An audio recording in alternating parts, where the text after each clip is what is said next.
So welcome everyone to the monthly Celebration of Mind talk for the month of May. And today we have Carla Cardoso, who's very well named to present about Cardano, I think. Is going to talk to us about Cardano, the physician and mathematician, his role as a gambler in the 16th century, because Cardano did a lot as a true Renaissance man. So Carla is a high school math teacher in Portugal, I believe, currently earning a PhD and invested in the history of math, which I think is always worthwhile. So I do think that also. I think we're ready to go. Carla, it's all yours. Okay, thank you for this opportunity. So yeah, it's really how I get here. You know, I'm studying history of probability, and Cardano has an important role in that journey in the history of probability. So I hope I can share with you some of the things that I've found quite interesting, but not too much mathematical, so no one gives up, I hope. Okay, now it's working. Well, Cardano was a physician. He had his degree in medicine in 1526. He was only 25 years old, so a very young man. He made a career in medicine, and he started teaching it too in 1539. So this was the right part of his career. Of course, we all know, at least the ones who have some background in mathematics, that he did a lot in algebra. So I keep the picture of Ars Magna here to remind me of that. But today we will be focusing on Cardano's book of games of chance, of course, Liber de Ludo Aleae. In fact, it's a text that is part of a bigger book, Opera Omnia, who got published only in the 17th century, almost 100 years after Cardano's death. And I've written a summary of what happened between the time he wrote and the publish of the book, but it happened with other of his studies, not only Liber de Ludo Aleae. And we will also today have some texts, some ideas that he has written in his autobiography, because it helps us to understand what he felt in this case concerning games of chance. We got to know Liber de Ludo Aleae about in the middle of the 20th century because of this mathematician that wrote Cardano the Gambling Scholar, and he got translated from Latin so we can read it. And that's when mathematicians and, well, other people interested in this kind of history events started to look at Cardano and his Liber de Ludo Aleae, not only as a book on games of chance, but also as a contribution to probability. And in fact, Cardano states himself that he was a gambler. So this is one of the paragraphs I've taken from his autobiography.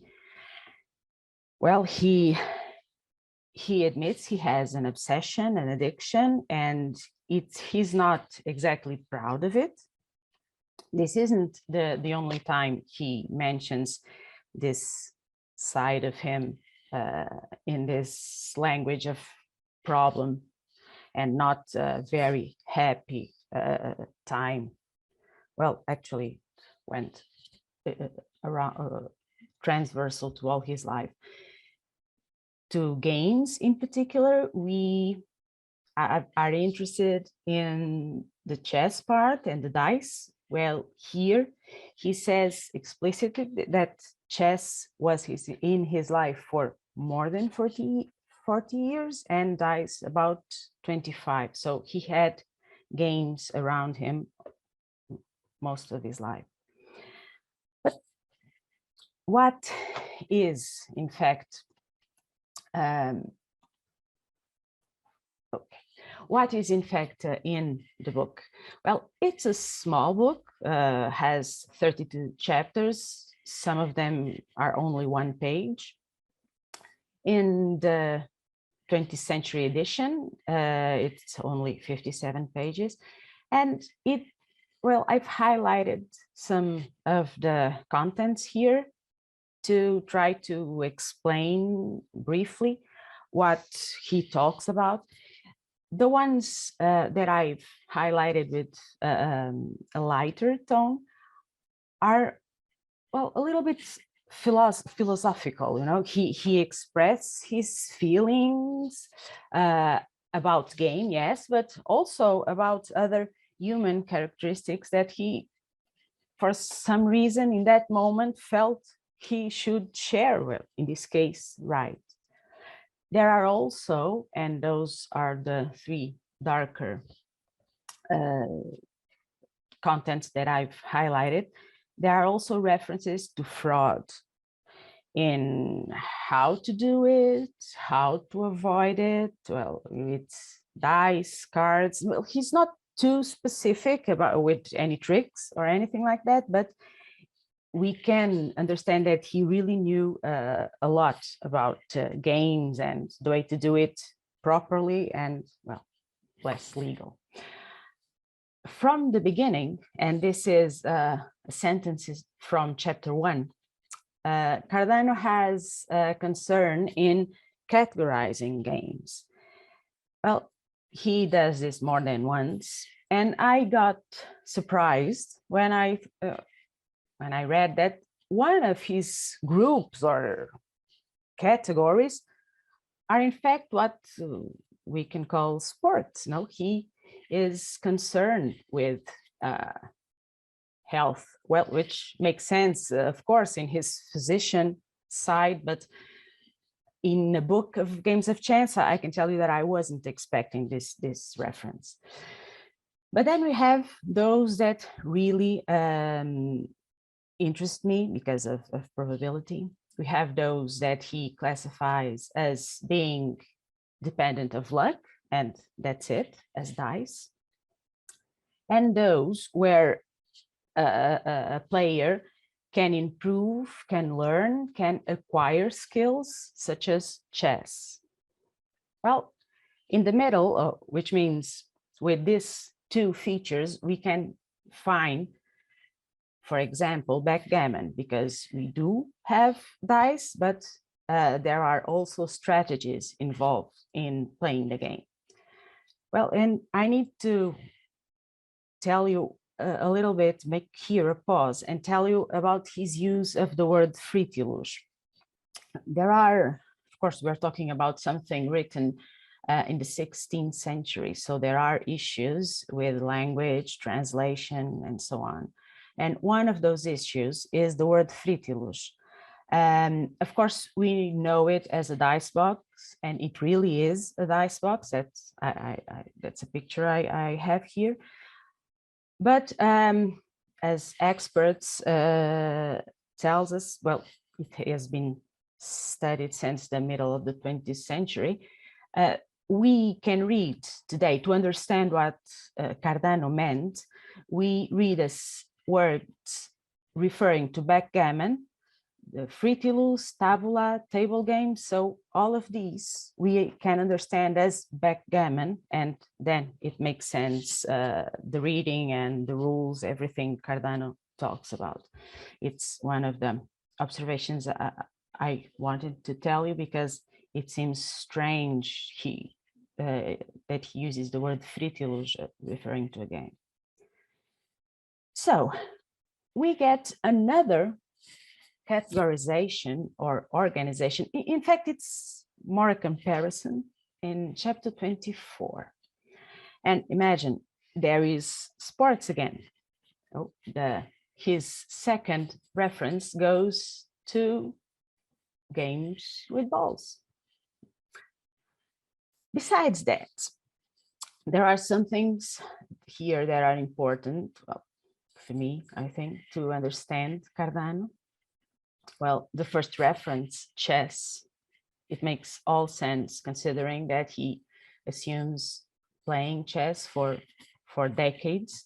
So it makes sense that he knew the class involved, the knowledge involved in playing chess. And then we have, about backgammon, he doesn't say much. Well, for me, it makes sense, his sentences. And then we have primero and tarot. Well, it's not easy to understand this part of Cardano's writing. With primero, he has several chapters concerning it. Well, he admits, I have that sentence after some slides ahead. Well, where he admits that primero was his favorite card game. And the thing is, it's played with pretty much the four suits we know today, all in Italian deck, but we will see that in a minute. Well, the from ace to 10, and then the figures, and it stops there. The difference he makes from primero to tarot, that also has some linguistic details, but I don't think it's needed to understand the big picture. So when he mentions tarot, he's referring to the cards, the ones that we now consider major arcana, those beautiful cards we have today, and we will see some of in Cardano's time. There are also nice drawings. So that's what Cardano is referring to when he says, we can see it in the end of this slide, an imitation of human life. Well, we will start taking care of these games that Cardano mentions. First, chess. Why first? Because we know really that chess is not a game of chance, but from his work in the 20th century mentions, everything could be played with money. So Cardano could play chess with money also and lose money. And from his autobiography, we know that he had some kind of text, or book concerning chess. The thing is, there's nothing we can do about it because, well, that document, as others concerning Cardano, Oystein Orr believes that were burned before his death, because there are records of him taking this action of burning his work. So we will never get to know what Cardano knew or practiced with chess. It's unfortunate. Taking chess away, we have now only games that involve chance. So we are getting closer to the title of the book. And he makes, again, we have seen this in the previous categorization. We have those depending only on luck or chance. Open when we have all info, like dice. Concealed because we don't know the other opponent's cards, primero. And with some kind of art that we understand it's learning and improving strategies. There's backgammon. And again, with concealed information because it involves cards. There's tarot. So backgammon, it's a very simple chapter, very focused. Well, not all of Cardano's writings are like this. He's very focused. He explains strategies, rules. He even draws a board, as you can see here. I've used the picture. So it's everything. I believe I can say that everything is fine in backgammon chapter and nothing particularly out of the box. Because the thing is, when we get to cards, we can see some of the features that made for so many centuries Cardano's work difficult to read and to analyze, so that it has come to the middle of the 20th century for this book on games of chance to really be explored and studied. We will talk only about Primero in this part of the approach, but he mentions other card games similar to Primero, meaning with the same card pack. He talks for several chapters. Some of them are in total dedicated to Primero. Well, we can read from his own words that it's the noblest of all card games. And sure, it is important, you know, history. Apparently, he's historically responsible for poker and other games. But the thing is with Primero, he goes way beyond my line of study, and I have read at some point that there are some mistakes in some of the calculations that he presents, because about Primero, he goes way ahead from just rules or cards. He goes to bidding and some kind of advice to gamblers. So it's heavy. He's writing about Primero is not an easy text to read, to analyze. And well, it was out of my interest that is mostly on the probability he has done with dice. But we can have a summary here, and only these two paragraphs are enough to give us some information that is useful to understand the environment around Cardano as a gambler in that time in Italy. And we can see that the card pack had 4 different suits, from, well, ace to 7 here in Primero, but there were also the 8s, 9s, and 10s. And the figures that he describes here as 3, a king, queen, or knight, and a jack. And we will see just a few slides from now that there is a 4th figure in Italian card pack. So with Primero, I won't take long because it would be just too exhausting, and it only concerns people who are really, really interested and know a lot about card games involving bidding. Well, but when we get to Tarot, I have to confess that I found it fascinating. So at this point, I move a little further from probability, and I took a while trying to understand what was done in that time, what cards are we talking about, because you can see that here is one of the objects that, of course, it's in a museum. It's a sheet fragment from cards that were printed in Italy. This is all around Cardano. Wouldn't make sense anything else. This is one of those, and there are these two also. They are quite different from the previous one. They have some red ink on it. They are in, well, in this case, in the Metropolitan and in Budapest.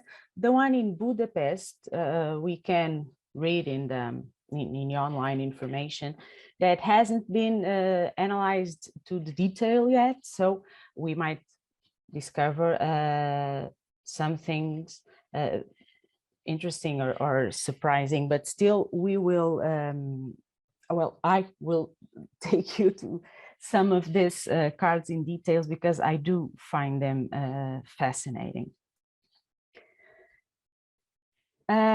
Another information about tarot that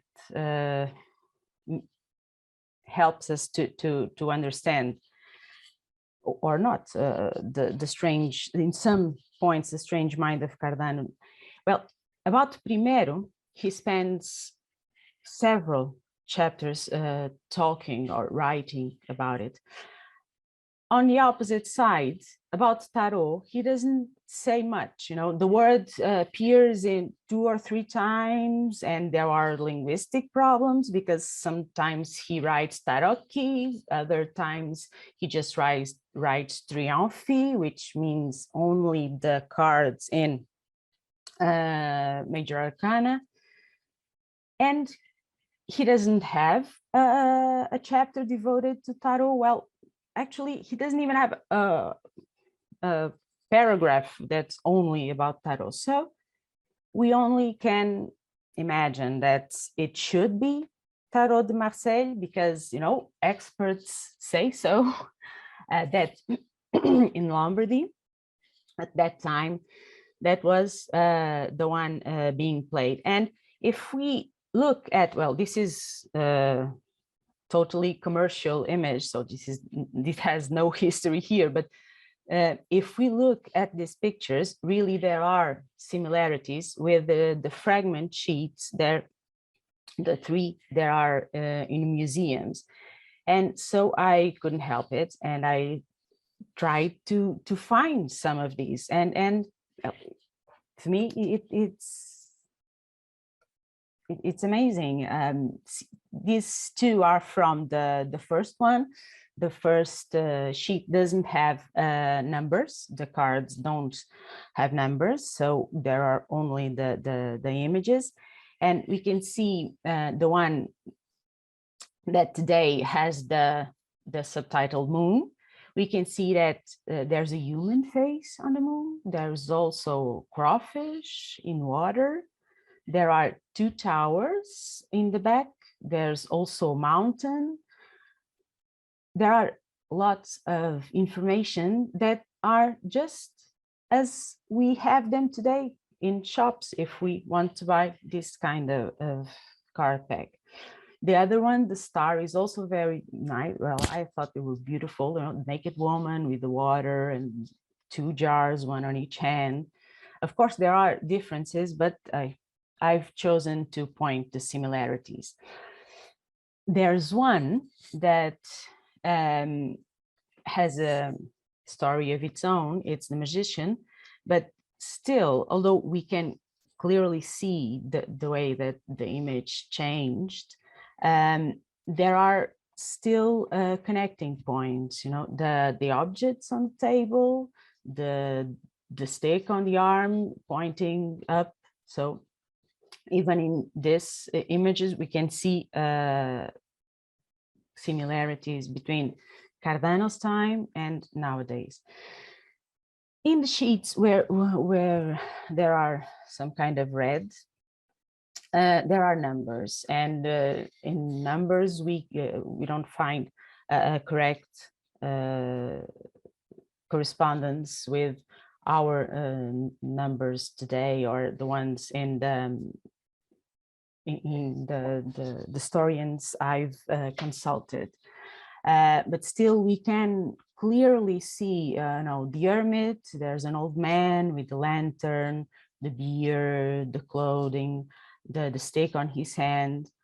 The card of judgment is also very interesting because you can see the coffins with the naked dead people going out of the coffin. There's clearly an angel, a flute, the trees, and some kind of mountain. We can see that also. But in fact, the numbers aren't exactly the ones that it would be expected. But I believe that, well, people who really know of this subject might have an explanation, of course.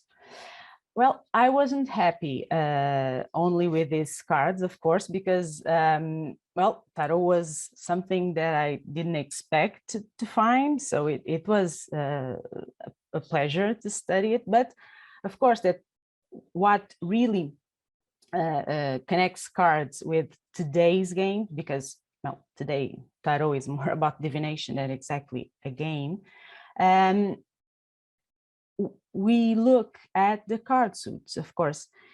In Italy, as Spain and Portugal, suits were quite different from the French ones that ended up being the most sold one, as we all know.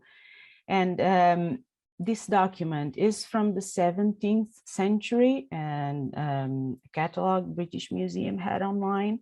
But it's interesting because we can see it from the 17th century. We will see a comparison, and it's quite the same from the 16th century, from Cardano. I couldn't got, these were the oldest one that I was able to find, at least with online information and access to museums.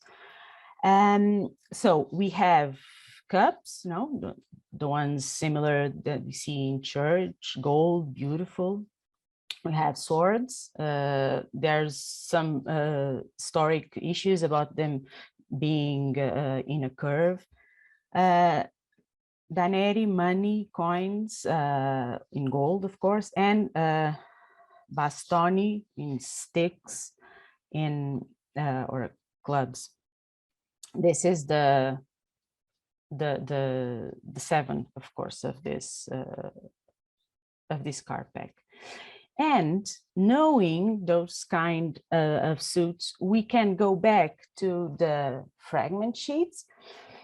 This is part of the first one with some reds, and we see 3 queens. We're missing the 4th. We can explicitly see the sword on the first one, the bastoni on the second one, and a coin, a round object in the queen's hand. And the third one, there aren't anymore. These objects are fragments of sheets that were used to print the cards, but they are not complete. And also from that same catalog in the British Museum, we get the confirmation that in Italy there were no 3 figures, but 4. Well, we have the king, the queen, and a horseman plus a valet. And when we look at the second sheet, we find 4 images of men in horse.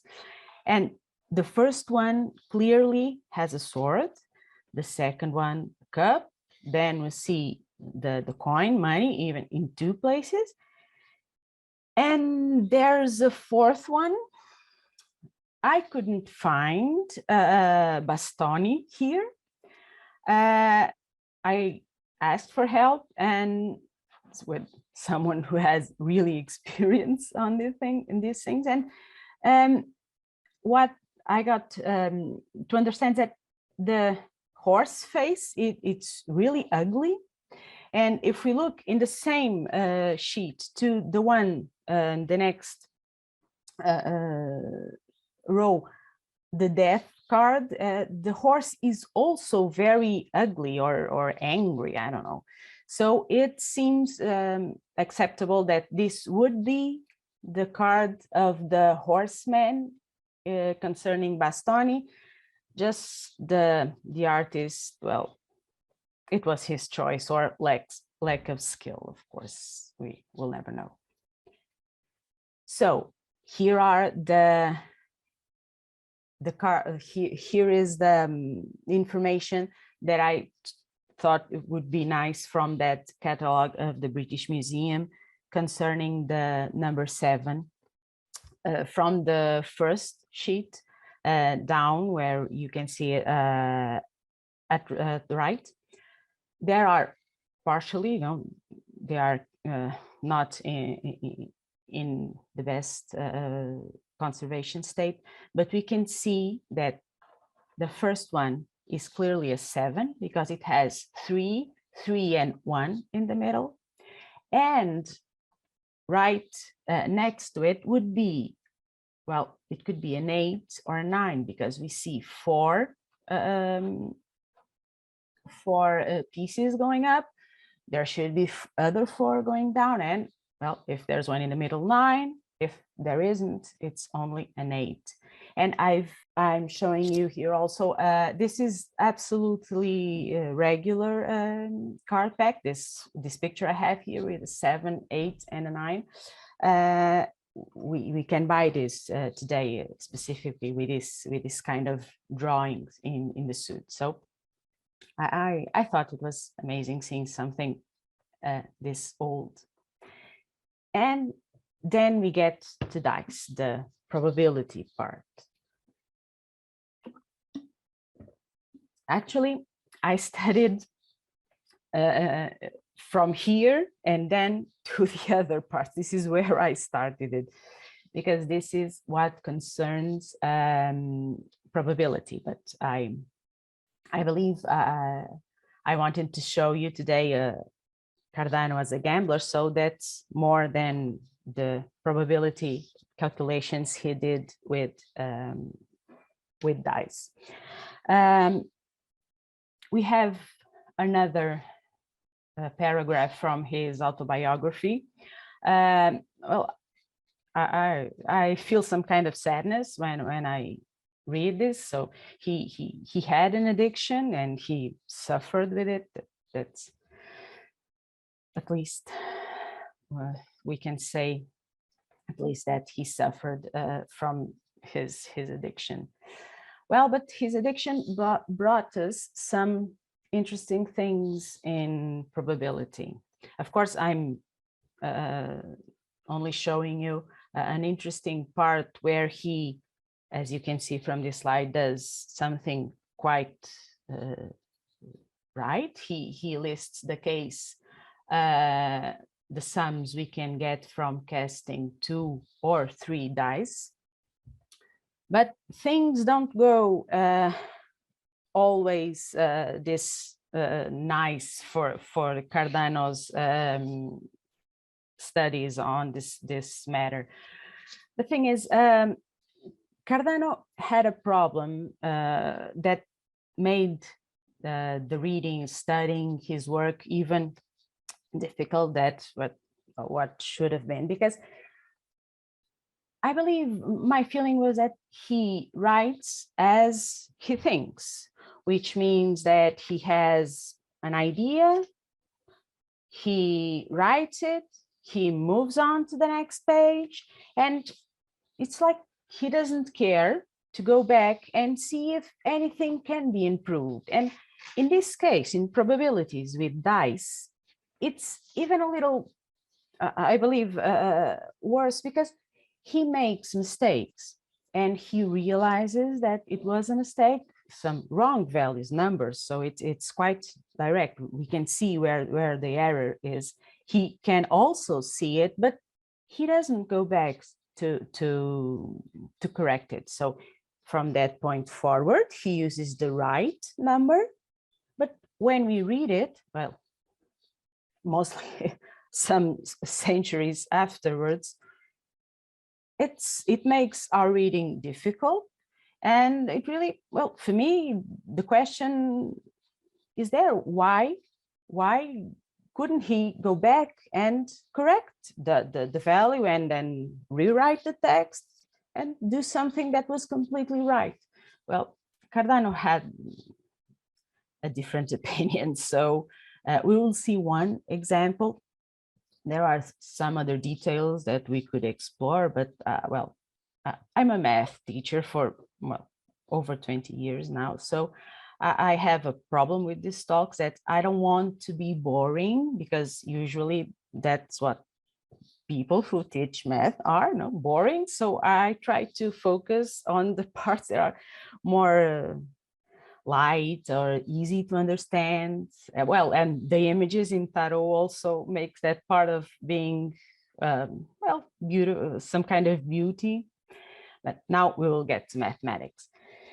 So we have here I've taken an image from the Latin version, the version the right side of the screen. And of course, I've also used the analysis that we have nowadays with the English editions of Cardano's work. So with two dice, there's an example here of the way he writes. I've underlined it with a yellow color. And when he writes that 4 and 10 have a 3, well, that means that getting a sum of 4 and a sum of 10, we have 3 pairs for each. And it's true, we can easily see that. With 3 dice, he does something very similar. I don't know if we can see it. It should be some kind of pink here. Oh, I hope you can see it. My screen doesn't look very much pink. But the idea was an example that to 7 and 14, there are 15 cases. And I've written them in this table, and we do have 3 cases. And when we have 5, 1 and 1, because we need to consider the order and so on. And it's true, we really have 15 cases from about 7 points and 14 points and so on. So these tables are absolutely correct. There's nothing more to say here about Cardano's reasoning. Well, but then some problems start to appear. One of them is right at the beginning, understanding what Cardano really meant when he says obtaining 1 ace. It takes an effort from the reader to understand that what he meant is obtaining at least 1, which means that we can have 2 or 3. So if we pass beyond that first situation, we understand the 91 cases in favor of the outcome, obtaining at least 1 ace. So here's the problem. Cardano takes from the total 216 the 91, and he gets 125 cases against the outcome he's treating. The problem is when he starts going from 1 trial to 2 trials, well, he even goes to 3 trials, the same 3 dice, he starts having squares, not in the total number of cases, but in the number of cases against the outcome he wants. And that's what happens here with 125. He does this with 3 trials also, and of course, it's not correct. So this is, and I've written here the chapter where this occurs, so we can see that he immediately understands where he was wrong. So in chapter 14, he writes what we have just seen, the cases in favor and the cases against. But the first, oh, and there's a sad face. The first sentence of the next chapter, so it's on the same page, it's this reasoning seems to be false. And then he explains, but well, I think I can explain it myself, so I didn't copy Cardano's text. So it's from one paragraph to the next where he realizes that was wrong. Of course, we don't know if he did this in the same day or even in the same week, but the thing is, it's in the same page, the right and the wrong. And to me, it's strange that someone seeing this doesn't go back and correct where there was an error.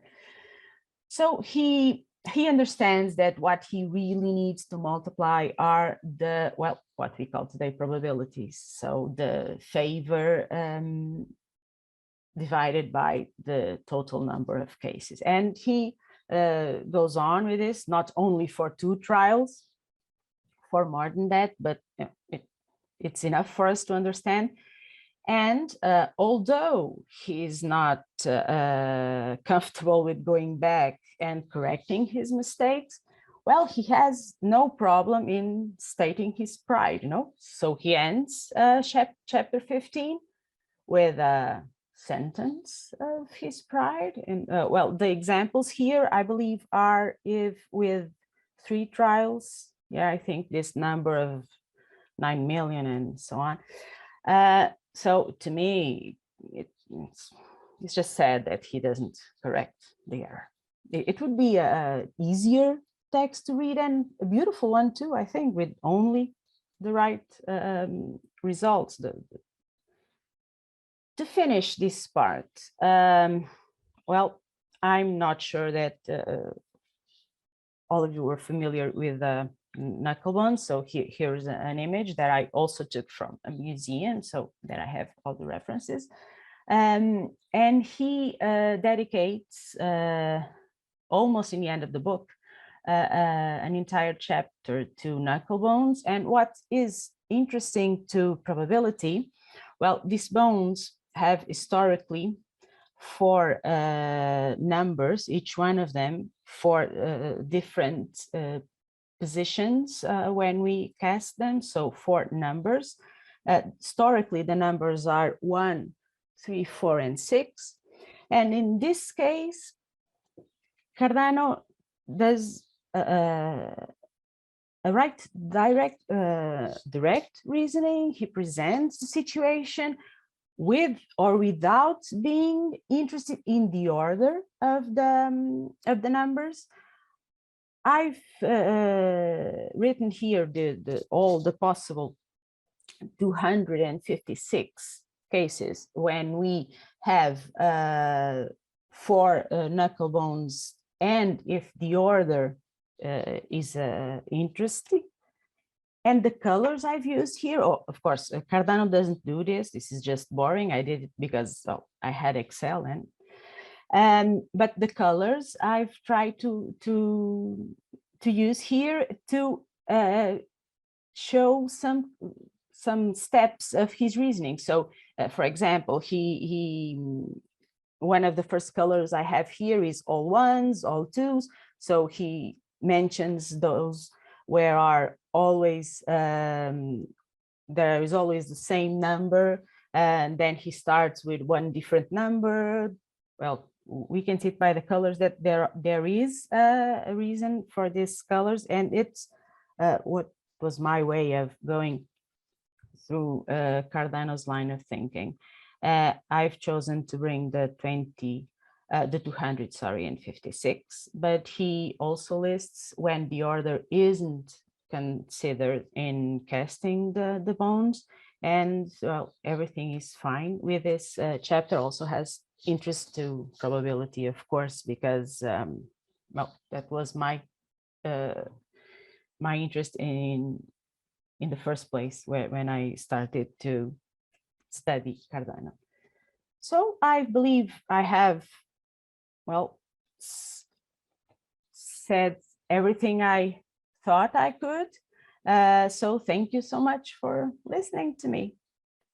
That's a lot of breakdowns of dice rolls. I'm surprised that so many things in those days were similar to what we know now. I assume maybe 200 years ago, but like 500 years ago. That's Yeah. is cool to see the similarities. And we're talking about cards that appeared, well, 200 previous to Cardano, to centuries. But the bones, the dice, well, they go from thousands of years, and it's amazing.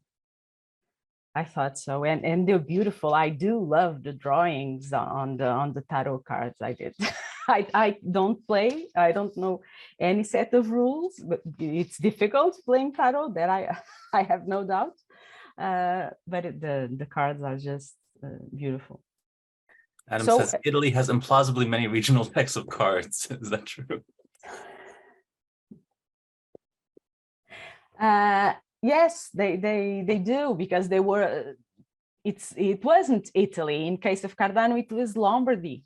So it makes all sense that the cards. Well, I went as far as I could, using only materials that were online. So fortunately, museums have a lot. But of course, this is just some thing that I have been interested in, but not the time to explore anymore. The cards. It's beside my thesis, because that's with dice and bones. That's where Cardano does the calculations. So those are the ones that I really needed to read and understand. The cards were just a bonus, I think. Well, for me it was.